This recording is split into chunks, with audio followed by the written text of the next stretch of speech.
Hi friends, today special Madhavi వైబ్స్లో చుక్కకూర పప్పు ఎలా తయారు చేయాలో చూద్దాం. కందిపప్పు నీట్గా కడుక్కొని పెట్టుకోవాలి. చుక్కకూర కూడా నీట్గా పెట్టుకోవాలి కడిగి. టమోటాలు, చింతపండు, పచ్చిమిర్చి, చున్నుల్లి, ఉల్లిపాయ, 1 కప్పు కందిపప్పు, 1కి 2 వాటర్ పోసుకోవాలి. ఎప్పుడైనా కందిపప్పుకి 1 గ్లాస్ కందిపప్పు వేస్తే 2 గ్లాసులు వాటర్ పడతాయి. ఇంకొంచెం కూడా పోసుకోవచ్చు.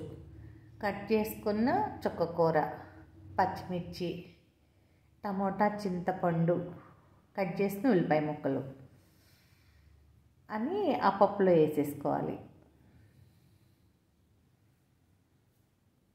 టమోటాలు, ఉల్లిపాయలు, కొంచెం పసుపు, కారం వేసి విజిల్ పెట్టేస్తే 3 విజిల్స్ వస్తాయి. వచ్చిన తర్వాత పప్పు రెడీ అవుతుంది. పోపుకి కరివేపాకు, పోపు దినుసులు, చిన్నులపాయ, ఉప్పు, కొత్తిమీర, పోపు దినుసులు, కొంచెం ఉప్పు వేసి కలుపుకోవాలి. పోపు పెట్టేసుకోవాలి. ఆయిల్ పోసి పోపు దినుసులు వేసి చిన్నులపాయ, ఎండుమిర్చి, కరివేపాకు వేసుకొని ఉడకబెట్టిన పప్పు దానిలో వేసుకోవాలి. కందిపప్పు ఆరోగ్యానికి చాలా మంచిది. రాత్రిపూట తినకూడదు. ఇంగవ, అది హెల్త్కి మంచిది. ఇంగవ పగలు తింటే మంచిది. కందిపప్పు చపాతీలోకి, రైస్లోకి చాలా బాగుంటుంది.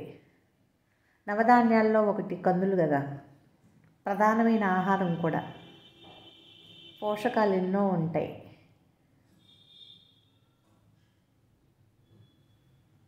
తయారైన చుక్కకూర పప్పు కొత్తిమీరతో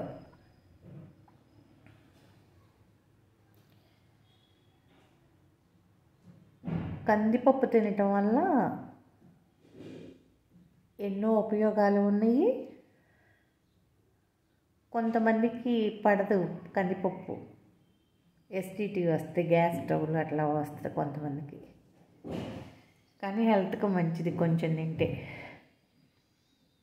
వేడి వేడి పప్పు, వేడి వేడి అన్నము, పప్పు, చుక్కకూర పప్పు నెయ్యి వేసుకొని తింటే చాలా టేస్ట్గా బాగుంటుంది.